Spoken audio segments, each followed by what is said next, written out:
India crime के इस bulletin में स्वागत है आपका। मैं हूं रचना रावत। तो चलिए शुरू करते हैं खबरों का सिलसिला।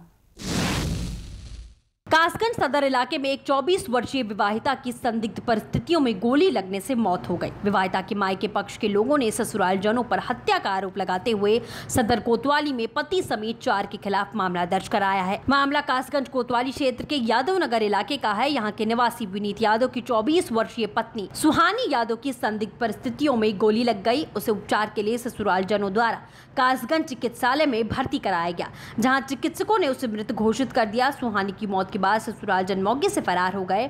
उधर मायके पक्ष के लोगों को खबर लगी तो वो पुलिस बल के साथ अस्पताल में पहुंच गए, जहां परिजनों का रो रो कर बुरा हाल है।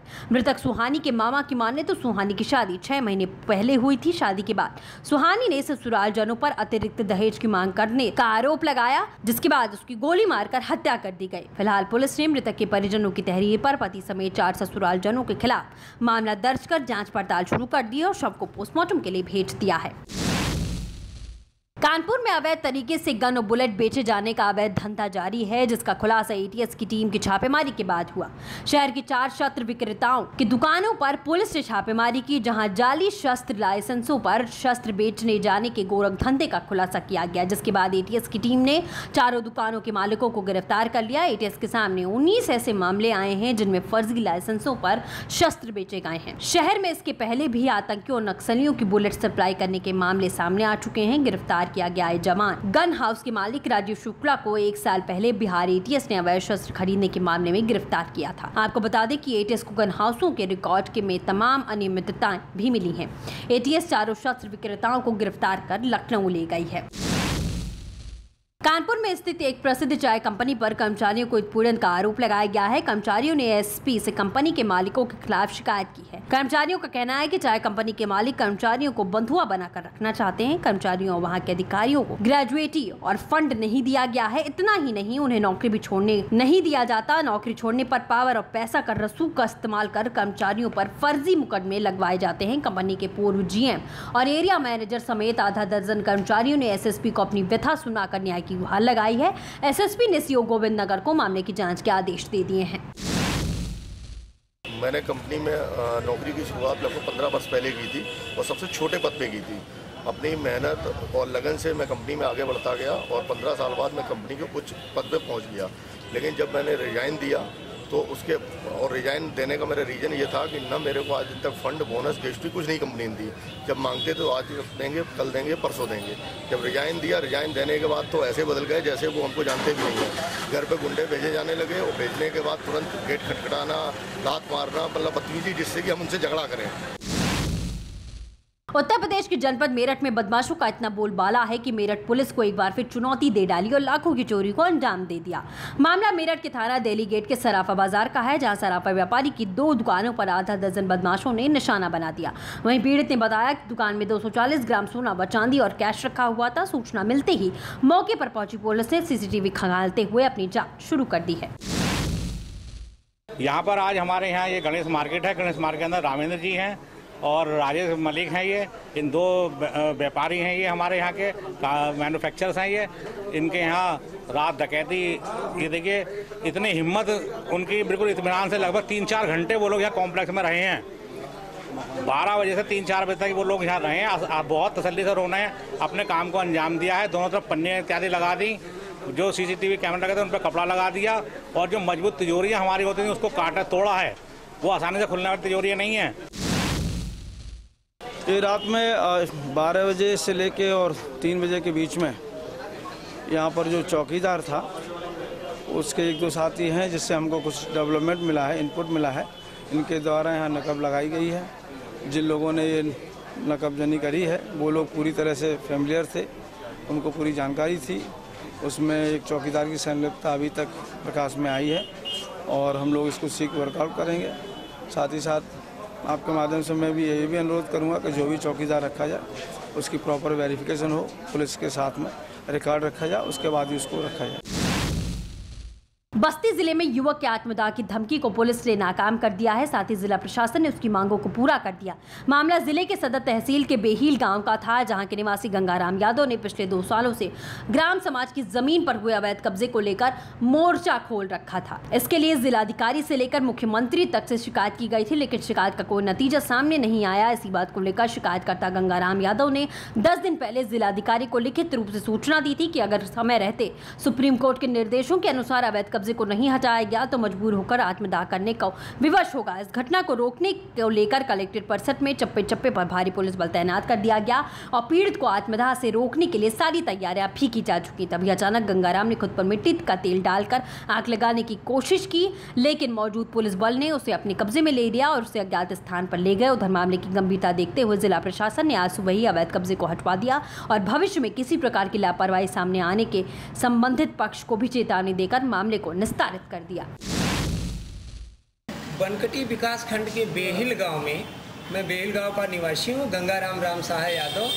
2014 से लेकर आज तक मैं एक तालाब को अवैध कब्जे को मुक्त कराने के लिए संघर्ष कर रहा हूं। यहां तक कि 2015 से 2018 तक आमरण अनशन भी कर चुका हूँ डीएम कार्यालय परिसर में, लेकिन मुझे न्याय नहीं मिला। शासन प्रशासन के लोग मुझे गुमराह कर रहे हैं, लेकिन कोई कार्रवाई नहीं कर रहे हैं। इस मामले को 3 साल से लटकाया जा रहा है। मुझे न्याय की कोई उम्मीद नहीं है। इसके लिए मैंने ये फैसला किया है कि मैं 25 जुलाई को डीएम कार्यालय परिसर में 12 बजे आत्मदाह कर लूँगा। इसके जिम्मेदार शासन प्रशासन के लोग होंगे। ये हमारे यहाँ तहसील सदर में बेहिल गांव है, जिसमें गंगाराम यादव और राम खिलावन, राम प्यारे 3 व्यक्ति वहाँ पर हैं, वहाँ के रहने वाले। तो यहाँ पर एक तालाब है जिस पे जो है इन्होंने अवैध अतिक्रमण किया था, तीनों लोगों ने, जिसमें तहसीलदार द्वारा 122B की कार्रवाई की गई थी और इनको बेदखल किया गया था, जिसमें गंगाराम को नोटिस देने के बाद गंगाराम ने अपना मकान को गिरा दिया था और उन्होंने ये मांग की थी कि जो दूसरे अवैध कब्जाधारी हैं, राम खिलावन, राम प्यारे, इनके भी मकान गिरा दिए जाएं, क्योंकि ये भी तालाब में बने हुए हैं। तो उनके मांग के अनुसार और हम लोगों ने 2-3 नोटिस दिया उनको भी। इसके बाद मैंने उनके भी मकान गिरा दिए, चूँकि इन्होंने अपने मकान स्वयं गिरा दिया था और ये मांग की थी कि साहब मेरे साथ साथ इनके भी गिरा दिए जाए। तो उनकी भी मांग पूरी कर दी गई और हम लोगों को नोटिस देने के बाद उनको भी हम लोगों ने उनके मकानों को गिरा दिया है। तो ये पूरी कार्रवाई हो गई, उनकी जो मांग थी वो भी पूरी हो गई और जो अवैध अतिक्रमण था हमारे तालाब को, उसको भी हटा दिया गया। सुप्रीम कोर्ट का फैसला आते ही शिक्षा मित्र सड़कों पर उतरकर विरोध प्रदर्शन करते नजर आए। आपको बता दें कि उत्तर प्रदेश के मुख्यमंत्री महंत योगी आदित्यनाथ गोरखपुर शहर के हैं, जिसको लेकर गोरखपुर के शिक्षा मित्र बड़ी संख्या में आज डाइट से निकलकर सड़कों से होते हुए गोरखनाथ मंदिर के लिए रवाना हुए। वहीं मंदिर पर जाने के रोक कर आती पुलिस को काफी मशक्कत करनी पड़ी। वहीं आशा लगाकर बैठे हैं कि उत्तर प्रदेश के मुख्यमंत्री ने हमें भरोसा दिया है कि चुनाव में आपकी सभी समस्याओं का निदान जरूर करेंगे। 15 साल से शिक्षा मित्रों ने सेवा किया, जो नियमित हो गए थे, उनको अचानक ही बेघर कर दिया गया, सड़क पे ला दिया गया। हम लोगों की मांग यही है कि इसी स्थिति में सरकार जैसे भी सेम तरीके से इनको नियमित कर दे। पहले जो है हम जो है 40,000 वेतन पाते थे, इसके पहले हम जो 3500 की नौकरी करते थे शिक्षा मित्र में। उस समय जो सुप्रीम माननीय जो है न्यायालय के अनुसार उस समय हम योग्य थे, लेकिन जब हम 40,000 पाने लगे तो माननीय न्यायालय को ये लगा कि हम जो अयोग्य हैं। माननीय न्यायालय कहता है कि सरकार चाहे तो इनको जो है पूर्व की स्थिति में जो है विद्यालय में रख के बच्चों को पढ़वा सकती है। नहीं मानेगी तो हम जो सरकार से मतलब जो मांग ये करते हैं, आखिर हमने 18 साल जो आपके जो विद्यालयों में जो है समय दिया, हमारा जो समय गया, उसके लिए हम क्या, हमारा क्या कसूर था।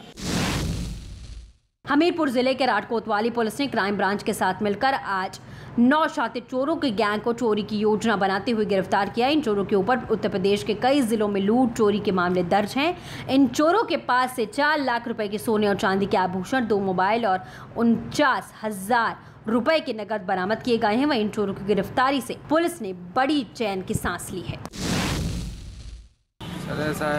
माँ पे जाती थी, माँ और रात के 12:30 बजे मकान में घुस जाते। अगर जग उठती तो भागे आते, नहीं जग उठती तो कुछ मिलता तो लेके चले आते। क्या क्या चोरी करते थे, कहाँ कहाँ चोरी की है आपने?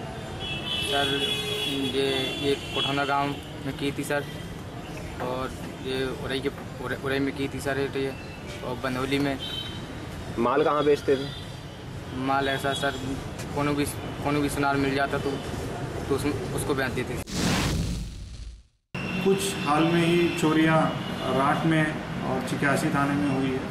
इसकी खुलासा के लिए मेरे द्वारा एक संयुक्त टीम की गठित की गई है, जिसमें थाना राट की इंस्पेक्टर से लेके और यहाँ पे सर्विलांस प्रभारी को लेके एक संयुक्त टीम गठित किया गया है। उसके सफलता अभी मिला है। 9 चोर गिरफ्तार किए गए हैं, एक अंतर जनपदीय गिरोह पकड़े गए हैं, जिसमें लगभग 12-13 चोरी की खुलासा हुआ। में फिलहाल इतना ही। आप बने रहिए इंडिया क्राइम के साथ।